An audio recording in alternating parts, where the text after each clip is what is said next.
Hello, Help Desk.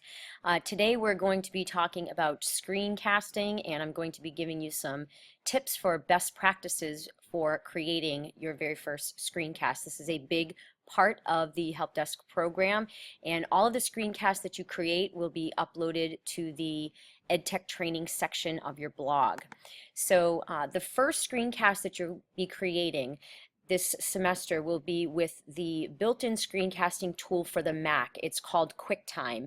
It's highly intuitive. It's really quick and easy to create a high-quality screencast. It uses the internal microphone.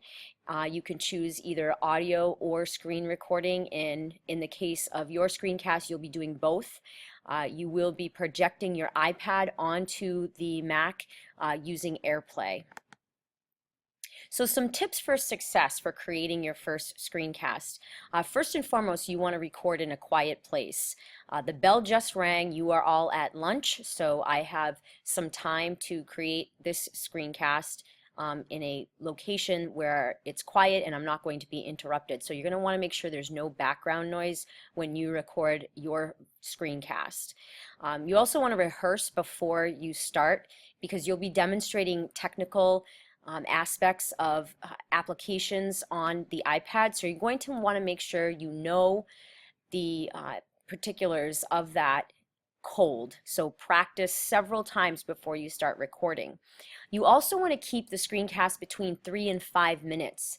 People's attention spans are not that long. So if it's something really complex, and you feel that it's necessary to go beyond 5 minutes, you certainly can do so, but just have a conversation with me before you do that.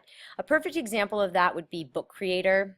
Josh from first semester did a screencast on Book Creator and it was 10 minutes, so it was really comprehensive and it showcased all of the tools in that app. So if you come across a similar situation, you find an app where you really want to explore the tool in depth and provide students and teachers with a really comprehensive overview, then just let me know and that should be fine. The other thing you might want to consider is writing a script. The more you know the tool, the less there will be a need for a script, but you might find it useful, especially when you start screencasting for the first time. If you do write a script, you still want to have a conversational tone when you are walking people through the steps in the tutorial. So just keep that in mind. You don't want to sound overly scripted or too monotone because people will see through that. They'll know you're reading a script. Some additional tips for success. When you start your screencast, definitely introduce yourself, and you can do that both orally when you're speaking as well as digitally through creating a cover slide, and I'm going to show you an example of a cover slide in just a second. That cover slide that you create can be also used at the very beginning of your screencast, and it can serve as a custom thumbnail for your YouTube channel when you upload the final screencast to that YouTube channel. I also would like you to create a closing slide, and that will end your screencast. Doing this is a great way to create a digital brand for yourself and start to build that digital portfolio, that digital identity, and it shows that you have full understanding of digital citizenship. So here's an example of a screencast cover slide that Donnie created last semester. So you'll definitely want your name as well as a professional picture on the cover slide. You'll want the title of the screencast, and you'll see here My Homework was the application that Donnie was demonstrating in that screencast. You'll want to have appropriate graphics, so he had a graphic of the app, the My Homework app, and he also had an image of the Help Desk, which is highly appropriate. And again, this will create your digital brand. You'll also want to include your social media platforms where you're active, and so that would be your blog, your Twitter, and your Facebook, or you could use the Help Desk blog and Twitter and Facebook. That's up to you. You could do both. Here's an example of the screencasting cover slide that I use. on my blog, jensheffer.com. You'll notice here's my name, my job title, a graphic, and then what the screencast is about, as well as my headshot, and then I'm not sure if you can see it, but there's a certified Google trainer badge on the bottom left. So here's an example of the cover slide that I use in my screencasts. And similarly, you'll want to create a closing slide for your screencast. I end mine with the words, "Thanks for watching." I list my social media accounts, and I also include the BHS and the BPS logos. So I would encourage you to do the same. Here's an example of my closing slide. Thanks for watching, and there are my social media accounts as well as the school and district logos.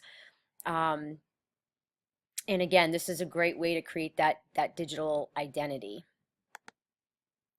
When you start the introduction of your screencast, explain who you are, that you're a member of the help desk. It's also appropriate to say what year you are in school and that you're a first or a second year member of the help desk. You'll also want to explain what you'll be demonstrating in the tutorial, and then most importantly, you'll want to talk about how this is going to benefit students and teachers here at Burlington High School. So definitely mention those things before you get started. The content, sort of the body of the screencast, if you will, mechanics-wise, make sure you speak slowly. Oftentimes people will be tuning into your screencast who have never used the application or the web tool before, so it's important to go at a pretty moderate pace. You might feel like you're talking too slowly, but you probably are not, so keep that in mind. And you want to provide explicit, specific directions and walk people through step by step. So you literally want to say things like, first, you'll want to go to the upper right-hand corner, click on the gear icon. You'll want to be narrating the steps for your viewers very explicitly. And again, you'll also want to provide real-world examples so that students and teachers will know that this is a very practical tool. This is a great trick or tip that they're learning. So provide those real-world examples for your audience members. And then keep it clear and simple. If you use technical language, make sure you define that. People might be confused if you're using too much jargon that they're unfamiliar with, so make sure you define any technical terms, but overall keep it clear and simple. And then the final steps. It's really important that you listen back to your screencast. And if it's great, then you're satisfied, you can save it. But chances are you're going to want to re-record. You'll either be dissatisfied with the tone of your voice, you might say and too much, maybe you're using you've used the wrong term. I've done some of these things myself, so I've had to re-record. There's been very few screencasts that I will nail perfectly the very first time, so it's very common, and don't get upset or worried if you have to re-record. It's a common thing, even for people who have been doing it for a long time. If you are satisfied and you're ready to save it, make sure you use an appropriate file name and it will get saved to your desktop.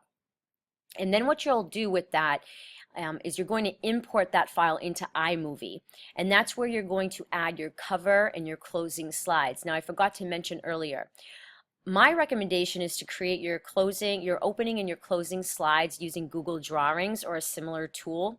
I find Drawings really easy to manipulate the elements on the slide, and what's great is that I can then download those slides as JPEGs or PNGs, and then I can just simply upload them or drag them into the timeline in iMovie. As an alternative, another thing you could do is create a Google slide presentation and name it Video Cover Slides. Design your cover slides, and for each and every EdTech training video that you create, you just continue to add to that existing presentation, and each slide can be downloaded as a JPEG or a PNG, which is just similar to drawing. So that's your preference and your choice. So once you've done that and you've put everything into iMovie, you can upload the completed screencast directly to your YouTube channel. So if you haven't created your YouTube channel yet, you want to make sure that you do that. You'll want to use your personal email, and you'll need to set that up at home. So make sure you have that ready to go for next week. When you are ready to upload to YouTube, you'll want to make sure that you have an appropriate title for the name of your screencast, and you'll want to add tags, because tags will be a great way for people to find your video on YouTube. It'll generate some traffic to your YouTube channel, and again, that just helps you in your digital identity and your digital footprint or tattoo. And then you can add a custom thumbnail in the video editor in the Creator Studio. So if you're not sure how to do that, I can walk you through that one-on-one when you're ready. And then you'll want to embed your video into the EdTech training section of your blog. And it will also be helpful if you give a short introduction to what that screencast is about. And if you really want to go above and beyond, you can add a few screenshots or written directions. And if it's a relatively simple screencast and in a simple demonstration, you could do both. You could have written directions with a screenshots, and then you can also have the video, and you're addressing both learning styles by doing that. And then the very last step is, once it's all completed, it's on your YouTube channel, you can share a link to that EdTech training section of your blog through social media. So definitely through Twitter, and you could CC me on that when you're ready to tweet it out. If you are active on Facebook and you want to start to build a professional presence on Facebook, you can do that as well. And also if you have LinkedIn, you can share it on LinkedIn. So that is everything for screencasting best practices. It's a challenging part of this curriculum, but it's also a fantastic way for you to show not only your technical skills and knowledge, but also your authentic communication skills. So I'm really looking forward to seeing what you all create. And for this very first one, like I said, we're going to be using QuickTime. If you have any trouble with it, I will help you. And I hope this quick screencast on screencasting tips was helpful to you.